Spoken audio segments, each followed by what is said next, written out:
आधी रात का समय था। दिव्या अपनी माँ के साथ अपनी झोंपड़ी में बैठी थी।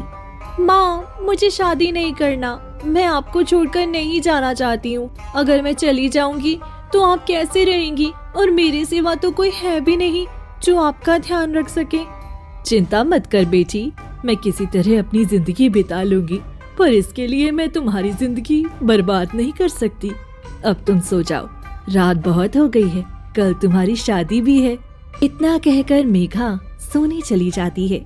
दिव्या वहीं बैठकर रो रही होती है। तभी सफेद धुआं सा उसके सामने आ जाता है।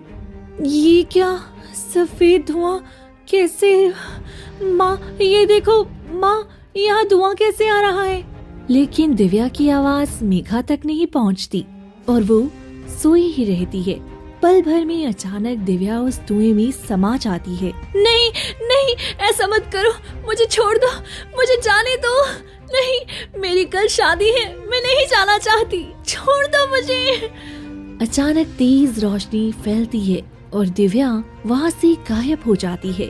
अगली सुबह होते ही मेघा उठती है। अरे दिव्या घर में नहीं है, वे कहाँ चली गई? इतनी सुबह, आज उसकी शादी है, सारी तैयारी भी हो चुकी है, और वो कहाँ चली गई? हाँ, देखती हूँ आसपास। मेघा घर से निकलती है और गांव वालों के पास जाती है।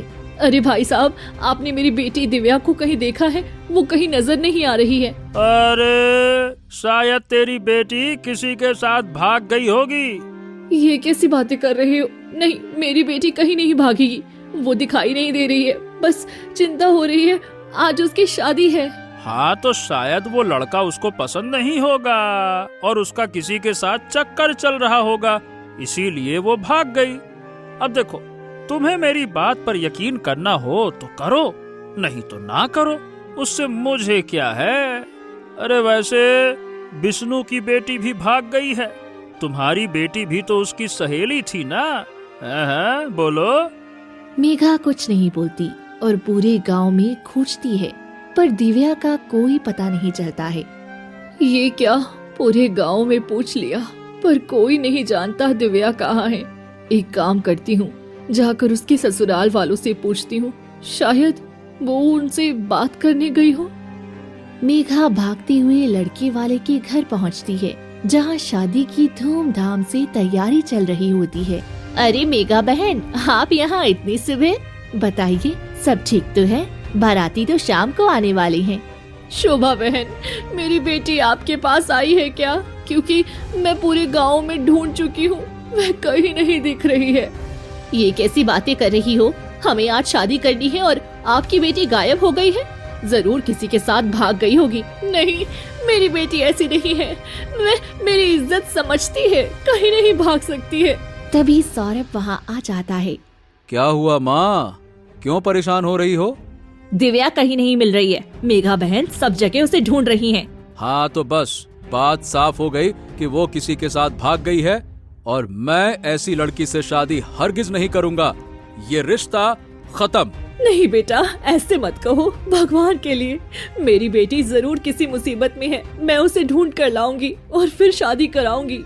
नहीं नहीं नहीं नहीं नहीं नहीं नहीं, मैं ऐसी भगोड़ी लड़की से शादी हरगिज नहीं करने वाला।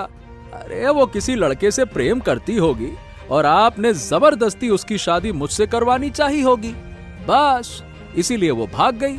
और देखना, कुछ दिनों बाद एक बच्चा गोद में लिए हुए वापस आ जाएगी और मेरी इज्जत मिट्टी में मिल जाएगी। हाँ, मैं नहीं करने वाला। मेघा बहन, मैंने आप पर भरोसा किया था, अब पूरे समाज में मेरी नाक कटा गई। हाँ, चली जाइए, मुझे आपसे कोई बात नहीं करनी है। शोभा और सौरभ मेघा को अपमानित कर देती हैं और मेघा रोती हुई वहाँ से वापस लौट जाती है। वहीं दूसरी तरफ दिव्या एक अंधेरे कमरे में बंद रहती है। हे भगवान, ये मैं कहाँ आ गई और यहाँ इतना अंधेरा क्यों है? मैं तो अपने घर में थी, ये जगह कौन सी है? माँ, कहाँ हो तुम? मुझे बहुत डर लग रहा है। अचानक काले कपड़ों में जादूगरनी उसके सामने आती है। तो तुम कौन हो? मुझे यहाँ क्यों लाई? मुझे जाने दो, मेरी आज शादी है, मुझे देर हो जाएगी। मेरी माँ का क्या होगा? छोड़ दो मुझे। मैं तुम्हें पाताल लोक लेकर आई हूँ। शादी करने के लिए ही तुम्हारी शादी आज ही होगी, पर दूल्हा वह नहीं कोई और बनेगा। नहीं, मेरी शादी जिससे तय हुई है मैं उसी से करूँगी। मैं किसी और से शादी नहीं कर सकती हूँ। अब तू मेरे कब्जे में है, मेरी दुनिया में है, इसीलिए मेरे खिलाफ कुछ नहीं कर सकती। अब चल मेरे साथ। जादूगरनी जबरदस्ती दिव्या को कमरे से बाहर लाती है। मैं यहाँ से कैसे निकलूं? ये किससे मेरी शादी करवाना चाहती है? ये एक काम करती हूँ, पहले हाँ बोल देती हूँ। शायद दूल्हा अच्छा हो तो उसकी मदद से भाग सकती हूँ। ठीक है, मैं शादी के लिए तैयार हूँ। बताओ किससे शादी करनी है? अरे तुम तो बहुत जल्दी मान गई। अच्छा है, नहीं तो जिंदगी नर्क बन जाती। चलो, कुछ देर में दूल्हा भी आता ही होगा। तभी कुछ देर में एक बहुत ही छोटे साइज का राजा सामने आता है, जो दिखने में बेहद ही बदसूरत होता है। ये कौन है? इतने साइज का, और इसका चेहरा इतना भयानक क्यों दिख रहा है? ये कौन है? अरे तुम अपने दूल्हे को नहीं पहचानती हो? यही तो है दूल्हा, हमारे पाताल लोक का राजा, और इसी से तुम्हारी शादी करवाने वाली हूँ। नहीं नहीं, मैं इस इंसान से कभी शादी नहीं करूंगी। हाँ, इसका चेहरा कितना भयानक है, और ये बूढ़ा भी है, और इसकी हाइट भी छोटी है। तुम मेरी जिंदगी बर्बाद नहीं कर सकती हो। मुझे जाने दो यहाँ से, वरना तुम्हें इसकी भारी कीमत चुकानी पड़ेगी। तुम जैसी एक मामूली लड़की भला मेरा क्या बिगाड़ सकती है? अरे लड़की, तुम मुझसे शादी करने के लिए मान जाओ ना। मैं तुमसे शादी करूंगा तो मैं बहुत शक्तिशाली हो जाऊंगा, और मेरा चेहरा भी सुंदर हो जाएगा। ऐसा मेरे गुरुदेव ने कहा है, समझी? तुम्हारे गुरुदेव की ऐसी की तैसी। मैं तुम्हारे गुरुदेव के चक्कर में अपनी जिंदगी बर्बाद नहीं कर सकती।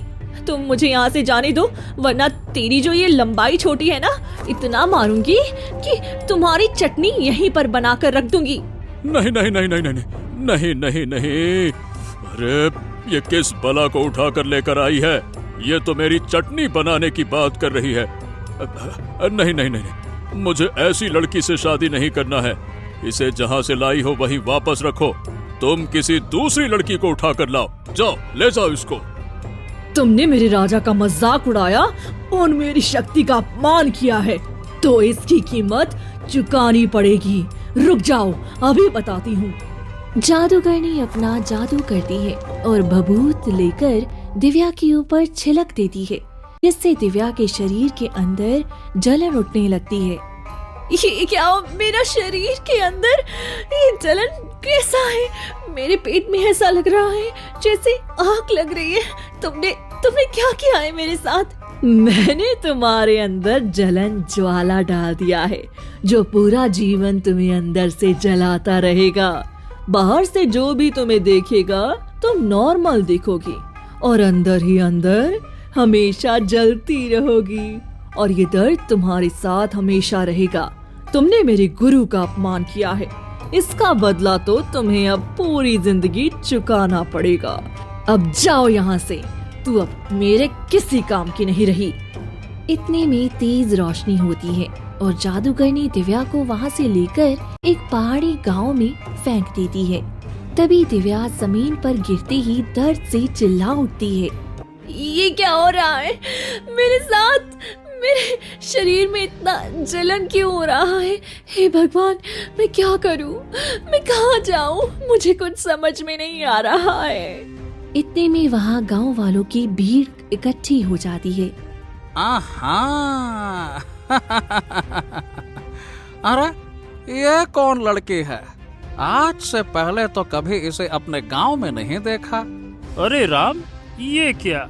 ये लड़की तो बहुत तकलीफ में लग रही है, या फिर हम सबको देख के नाटक कर रही है? मुझे तो लगता है कि ये हम सबको देखकर नाटक कर रही है। देखो, दिखने में तो ठीक लग रही है, फिर इसे क्या दिक्कत हो सकती है? सभी गांव वाले हंसने लगते हैं। तुम लोग ऐसा क्यों कर रहे हो? मेरे शरीर में जलन हो रही है और मैं बहुत तकलीफ में हूँ। मेरी मदद करो, कोई तो मेरी मदद करो। मैं उठ नहीं पा रही हूँ, मेरे शरीर में आग लगी हुई है। अरे लड़की, तुम सबको बेवकूफ समझती हो। अरे तुम्हारा शरीर तो इतना अच्छा है, फिर आग कैसे लगी? तुम हम सबको पागल बना रही हो क्या? हैं? बड़ी आई। नहीं, तुम लोग मेरी बात सुनो। मेरे ऊपर जादू किया गया है। मैं तुम लोगों को समझा नहीं पा रही हूँ, पर मैं बहुत तकलीफ में हूँ। मेरी बात सुनो तुम लोग। उतने में ही सूरज भीड़ में से आगे आता है। अरे बस करिए, बस बहुत हो गया। आप लोग ऐसे हंस कैसे सकते हैं? भाई ये लड़की सच में भी तो तकलीफ में हो सकती है ना, तभी तो बेचारी इतना छटपटा रही है और आप लोग इसका मजाक पे मजाक बनाए जा रहे हैं। शर्म कीजिए। अगर आप इसकी मदद नहीं कर सकते तो कम से कम मजाक भी मत बनाइए। अरे भैया सूरज, तुमको काहे इतनी तकलीफ हो रही है?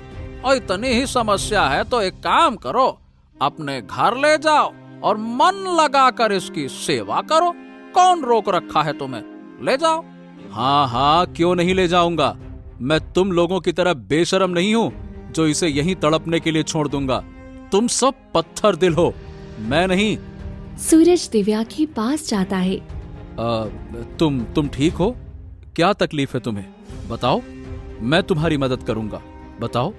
मेरे शरीर में जलन हो रही है, मेरी मदद करो। मैं किसी को जानती भी नहीं और मुझे प्यास भी लगी है। ठीक है, चलो मेरे साथ घर चलो। मेरी माँ घर पर है, वो तुम्हारी मदद करेगी। चलो आ जाओ आ जाओ आ जाओ। फिर सूरज दिव्या को उठाकर घर ले जाता है। तभी उसकी माँ हेमा कहती है, बेटा ये किसे लेकर आ गया? इसका नाम दिव्या है। इसके शरीर में जलन हो रही थी और गांव वाले इसका मजाक उड़ा रहे थे। बेटी तुम्हें क्या हुआ है? कहाँ जलन हो रही है? मेरे पूरे शरीर में जलन हो रही है, जैसे किसी ने आग जला दी हो। सभी मजाक उड़ाते हैं। मैं बहुत तकलीफ में हूँ। आकर बैठो, मैं तुम्हें पानी देती हूँ, शायद राहत मिले। फिर हेमा एक गिलास पानी लेकर दिव्या को देती है और दिव्या वो पानी पी लेती है। मुझे और प्यास लगी है। रुक जाओ, मैं अभी और पानी लेकर आती हूँ। लगता है तुम्हें बहुत प्यास लगी थी। फिर हेमा पानी लाकर देती है और दिव्या पीती ही जाती है। इसी तरह पीती पीती वो 2 घड़े पानी पी लेती है। बेटी तुम कई दिनों से प्यासी थी, तुमने पूरे 2 घड़ा पानी खत्म कर दिया है। मैंने पूरा घड़ा पी लिया है, लेकिन जलन कम नहीं हुआ, ये जलता ही जा रहा है। हो, अब ऐसे में हम क्या करें? हाँ, मैं वैद्य को लेकर आता हूँ, रुको। फिर सूरज वैद्य के पास जाता है। अरे अरे अरे, ए सूरज, इतना भाग कर क्यों आया है? सब ठीक है? तुम्हारी माँ फिर से बीमार हो गई क्या? क्या बात है? नहीं नहीं नहीं नहीं काका, माँ तो ठीक है। एक लड़की है जिसके शरीर में बहुत जलन हो रही है। आप जल्दी से चलकर इलाज कर दीजिए। हाँ हाँ ठीक है, चलो चलो चलते हैं। फिर सूरज वैद्य को लेकर आता है और वैद्य दिव्या की जांच करके कहता है, हाँ तो ये तो देखा जाए तो पूरी तरह से ठीक लग रही है, लेकिन इतना परेशान क्यों है? वैद्य जी, 2 घड़ा पानी पी चुकी है पर जलन कम नहीं हुआ। अरे ये तो मेरी भी समझ से बाहर है। एक काम करो, इसे किसी दूसरे वैद्य के पास लेकर जाओ। ये भाई मेरे बस की बात नहीं है। मैंने कुछ औषधियां लिख दी हैं, ये दे देना, इससे आराम मिल जाए शायद। ठीक है? हाँ। फिर वैद्य चला जाता है। ये क्या हो रहा है बेटी? तुमने क्या उल्टा पुल्टा खाया था? आखिर ये जलन कब से हो रहा है? मुझे पाताल लोक की जादूगरनी मुझे अगवा करके ले गई थी और वहाँ एक बदसूरत किस्म का राजा मेरे से जबरदस्ती शादी करना चाहता था, लेकिन मैं उससे शादी नहीं की। इसी वजह से जादूगरनी ने मुझ पर एक जादू किया है। अच्छा, तो अब समझी, ये कोई साधारण जलन नहीं है। उस जादूगरनी ने तुम्हारे अंदर एक ऐसा जलनशील शक्ति डाला है जो अंदर ही अंदर तुम्हारे प्राण ले लेगा। अरे माँ, ये तुम क्या कह रही हो? क्या इसका कोई उपाय नहीं है जिससे ये ठीक हो सके? हाँ, इसका एक ही उपाय है, और वो उपाय कोई और नहीं बल्कि वही जादूगरनी बताएगी। पर वो ऐसा कभी नहीं करेगी, क्योंकि उसने मुझे कहा था कि अगर मैं उस बदसूरत राजा से शादी करने के लिए तैयार हो जाऊंगी तभी वो मेरे अंदर से ये शक्ति हटाएगी और मैं मर जाऊंगी, पर कभी उस बदसूरत इंसान से शादी नहीं करूंगी। तो इसका एक ही उपाय है बेटा, तुम्हें मेरी गुरुमाँ के पास जाना होगा। वो तुम्हें आगे का रास्ता जरूर बताएंगी। अच्छा, तो कहाँ होंगी आपकी गुरु माँ? तुम यहाँ से थोड़ी ही आगे जाओ, तुम्हें एक गुफा मिलेगी। उस गुफा में मेरी गुरुमाँ रहती हैं। आगे का रास्ता वही गुरुमाँ तुम्हें बताएंगी। ठीक है माँ, तब तक आप दिव्या का ध्यान रखना। मैं बहुत जल्दी आता हूँ।